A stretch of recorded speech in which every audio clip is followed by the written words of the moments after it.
자, 저희가 며칠 전에 초등학교 5학년 남자아이가 1학년 여학생에게 성희롱 문자를 보냈던 사건 전해드렸죠.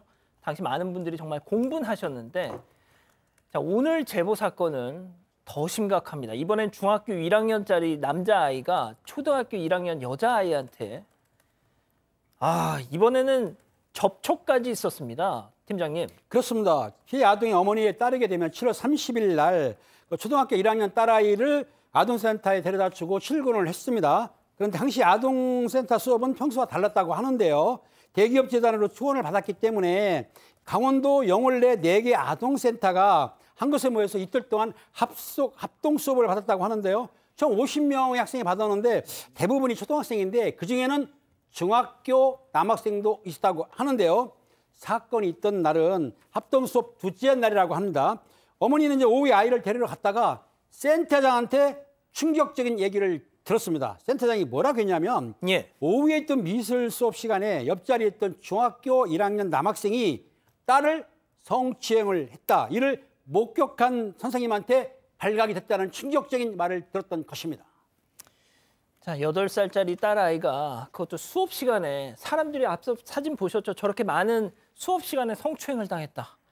어머니는 정말 큰 충격을 받으셨대요. 자, 당시 범행을 직접 목격했던 선생님 이야기 직접 들어보시죠.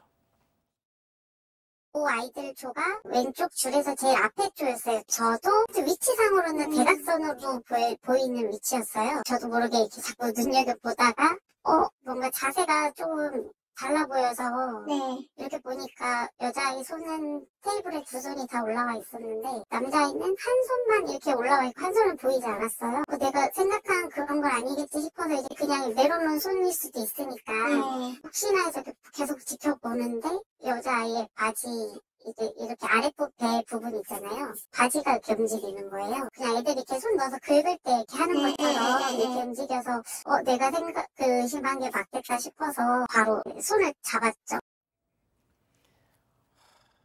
바지 속으로 손을 넣었어요? 네, 심각한 일인데요. 이게 당시 아이들은 조로 나뉘어서 수업을 받고 있었습니다. 가해 남학생과 피해 여학생이 같은 조로 활동을 하고 있었던 건데요. 선생님이 교실 안에서 아이들을 지켜보고 있었는데 가해 남학생의 손이 이 피해 여학생 쪽으로 내려가 있었고 이 여학생의 바지가 들썩들썩거리는 걸 목격했다고 합니다. 바로 다가가서 남학생의 손을 붙잡았고 이 두 사람을 조용히 복도로 데리고 나갔습니다. 남학생에게 무슨 짓을 한 거냐고 물었더니요. 죄송합니다. 잘못했습니다라면서 이 자신의 잘못을 바로 인정을 했다고 합니다. 지금 이 사진이 선생님이 그 중학교 1학년 남자아이의 손을 탁 낚아채면서 제지하고 있는 장면이군요. 네, 맞습니다. 그랬더니 여자아이는 싫었는데 오빠한테 혼날까 봐 가만히 있었다 이렇게 답을 했다고 합니다. 일단 선생님의 지시로 남학생이 여학생에게 미안해라고 이렇게 형식적인 사과는 했다고 하는데요.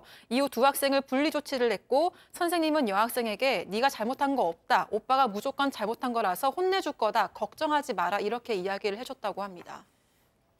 와.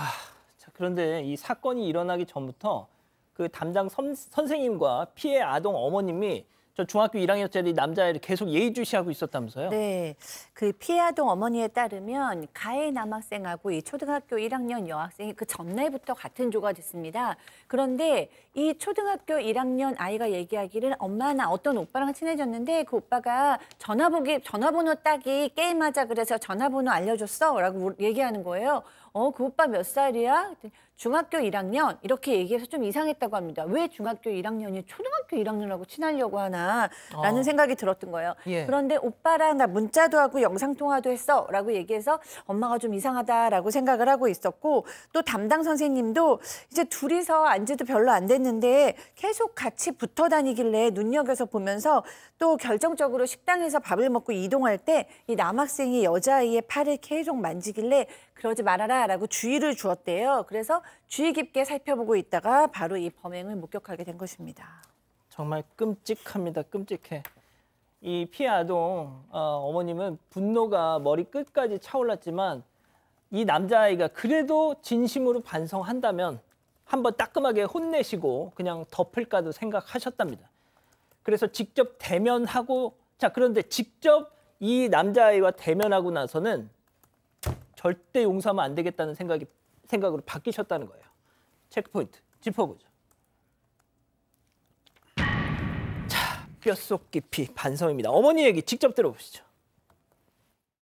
도착했을 때 할머니한테 부모님한테 알리셨냐 하니까 소화가 잘 되는 사람들도 아니고 바빠서 자기 연락 안 했다. 자기도 본인 딸을 키우고 있어서 그 마음 안다. 하지만 얘를 좀 이해해주고 용서해달라. 근데 그 아이가 전혀 반성을 하고 있지 않았어요. 정말. 너 이거 범죄인 거 알고 있어? 그랬더니 알고 있대요. 저희 아이 손을 잡고 이렇게 앉아 있었는데 장난을 치면서 손을 이렇게 밀고 하다가 어떻게 하다 실수로 바지 속에 손이 들어갔다. 이렇게 얘기를 하는 거예요.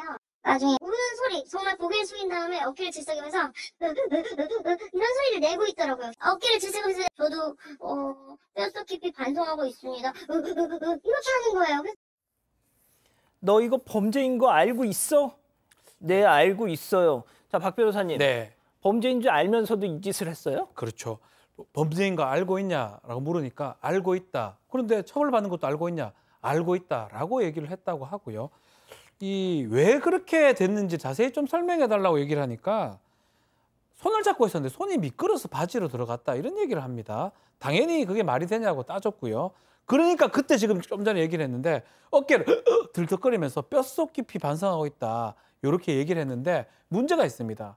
끄끄끄거리긴 한데 눈물이나 이런 게 눈의 모습, 얼굴의 모습은 전혀 반성하는 모습이 아니었다는 거예요. 울지도 않고 그냥 어깨만 이렇게 얘기한 걸로 보입니다. 특히 지금 할머니와 같이 있기 때문에 할머니한테 그 얘기를 하니까 부모가 맞벌이라서 바빠서 연락을 못했다라고 하고 그냥 용서해달라고 얘기만 하고 있습니다. 그렇지만 저 상황은 반성을 안 하는 것 같다, 말만 저런 것 같다라고 해서 처벌하겠다라고 통보하고 집으로 돌아왔다고 합니다. 자, 박상희 교수님. 네. 어떻게 손이 실수로 바지로 파고 들어가요? 네. 근데 지금 실수로 바지로 들어간 것도 너무 정말 말도 안 되는 얘기죠. 어떻게 손이 실수로 바지로 들어가요? 그런데 지금 더 놀라운 사실은 바지로만 들어간 게 아니라 사실은 속옷 안으로 손이 들어갔다고 합니다. 이 아이가 8살 아이가 이제 이 진술을 하면서 그렇게 진술을 했어요. 그러니까 너무나 심각한데 맨 처음에 이 일이 있기 전에도 점심시간에도 이 애기 같은 아이죠. 8살이니까 이 아이한테 쎄쎄쎄 하자라고 얘기하면서 쎄쎄쎄 이렇게 하면서 사실은 조금 있다가는 손을 내려서 바지 위에서 몸을 만지고 있었다고 합니다. 그러니까 이 아이가 무서워서 하지 말라고 막 얘기하고 싶고 자리도 바꿔달라고 하고 싶은데 무서워서 말을 못했어요. 그런데 그 다음에 수업 시간에 이런 일이 일어난 겁니다. 이 아이가 그때 무섬이라던가 이 선생님이나 경찰관 아저씨한테 이런 얘기를 해야 되는 것도 얼마나 두려웠을까 싶고 또 실제로 촉감이 일어난 거기 때문에 상당히 좀 충격적인 사건이 됐을 것 같습니다. 이 피해 아이의 어떤 성장 과정에서 방금 교수님 말씀하신 것처럼 이게 촉감의 기억으로 남은 것이기 때문에 이 여파가 좀 오래 가겠죠, 교수님? 왜냐하면은 사람은 누구나 다 그 성적인 첫 어떤 경험에 대해서 그것이 굉장히 두려웠거나 아니면 무서웠거나 기분이 나빴거나 대부분은 이제 뇌리에 각인되는 경우가 너무 많아요. 우리가 성인이 돼서 성적인 경험을 굉장히 행복하게 좋아하는 사람하고 했을 때는 행복한 추억으로 남지만 이렇게 일종의 추행을 당했을 때는 이게 정말 깊이 무의식 중에 뇌리에 이렇게 들어가는데 예. 이 아이가 너무 어리기 때문에 더 무슨 일인지 모르고 공포심이나 두려움에 빠질 수 있겠습니다. 자, 8살짜리 어린 여자아이가 자신이 겪은 성추행 사실을 이렇게나 자세하게 지금 얘기를 한 건데 당연히 이 가해 남자아이 부모도 이 상황을 다 알고 있겠죠? 네, 가해 남학생 부모는 처음 통화했을 때 정말 죄송하다, 교육을 잘못시켰다면서 사과를 했었다고 합니다. 이후 직접 뵙고 사죄를 드리고 싶다고 해서 만났는데요. 이때는 남학생의 엄마와 고모가 찾아왔었다고 합니다. 처음에는 무릎까지 꿇고 빌었는데 갑자기 고모가 나서서 선생님이 분리 조치를 해서 조금밖에 안 만졌다. 어려서 사춘기 호기심에 그런 것 아니냐 이렇게 화를 돋궜다고 하고요. 사춘기 호기심. 네, 그렇게 이야기를 했었다고 합니다. 그리고 피해 아동 부모님은 용서할 수 없다고 거듭 이야기를 하고 떠났는데 이후로는 가해 학생 학부모로부터 아무런 연락이 없다고 합니다. 아유, 사춘기 호기심에 그럴 수도 있지 뭐. 자, 한 달이 지났는데요. 학교에 다니고 있는 지금도 계속 트라우마에 아까 박 교수님 말씀하신 것처럼 시달리고 있다고 합니다. 어머니 얘기 마지막으로 한 번 더 들어보시죠. 당일날은 밤에 아무것도 못 잤고요. 계속 밤새도록 울었어요. 머리 깨질 것처럼 아프다. 소변도 안 나온다. 뭐 이렇게 하면서 많이 울고 오빠가 교도소에 갔으면 좋겠다. 감옥에 갔으면 좋겠다. 이런 얘기를 했었고 그래서 정신적인 게 신체적으로 나타나고 계속 배 아프다고 하고 토할 것 같고 그리고 머리가 깨질 것처럼 아프다. 그래서 학교도 지금 못 나간 날이 많았고요. 자, 보세요. 저희 이제 이 초등학교 1학년 여자아이인데 그 오빠 감옥 갔으면 좋겠어. 네. 얼마나 이 아이 지금 정서적으로 큰 생채기가 난 겁니까? 박 변호사님, 그리고 저는 저희가 며칠 전에 전해드렸던 그 초등학교 5학년짜리 5학년. 남자아이, 네. 저는 그 녀석을 보면서도 정말 기겁했지만 중학교 1학년이잖아요.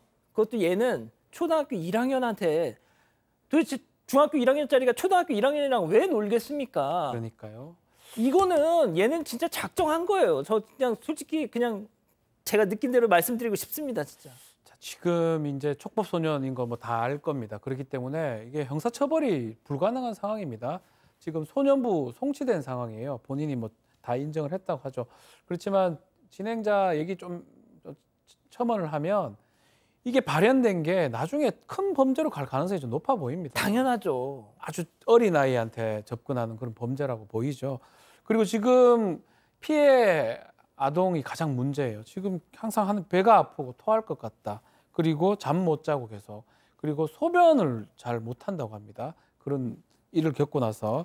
박 변호사님, 네, 지금 그 피해 아이 초등학교 1학년 여자아이가 그린 그림인데 이 그림이죠. 예. 그 어머니가 뭐 누구야 이게 어떤 뜻으로 그린 거야라고 차마 물어볼 수가 없었대요. 교수님 보시기에는 어떠세요? 네, 정확하게 이제 설명을 지금 안 보이는 상태에서 다리나 이런 게 조금 안 보이기는 하는데요. 글쎄요, 이 아이가 일단 표정도 되게 경직되어 있고 딱 몸이 굳어 있잖아요. 지금 지금 본인의 다리가 없네요. 다리가 없는 책상 거죠. 다리만 네, 그러니까 이제 있고. 숨기고 싶은 거죠. 본인의 어떤 그런 일이 있었다는 것을 억압하고 숨기고 싶은 거고, 그다음에 이제 전체적으로 위에 상반신만 있는데 그게 다 경직되어 있어요. 그러니까 그때의 자기의 모습을 그린 것 같아요. 그런데 아래에서 하위 부분에서 어떤 일이 있었던 것을 본인이 느끼고 있기 때문에 그때의 그 고통은 마주할 수가 없는 거죠. 박 변호사님 예. 마저 말씀 주시죠. 그래서 사실은 감옥에 보내야 된다. 감옥에 갔으면 좋겠다. 아이가 그런 얘기하기 쉽지가 않거든요. 그런 얘기까지 하고 있고 앞으로도 오랫동안 이게 박 교수님 말씀하셨지만 아이한테는 이제 트라우마로 좀 남을 가능성이 매우 높고요. 그럼에도 불구하고 다시 정리해드리지만 14세 미만자이기 때문에 소년부 송치로 뭐 보호처분 아주 약하게 처벌받을 것으로 보입니다.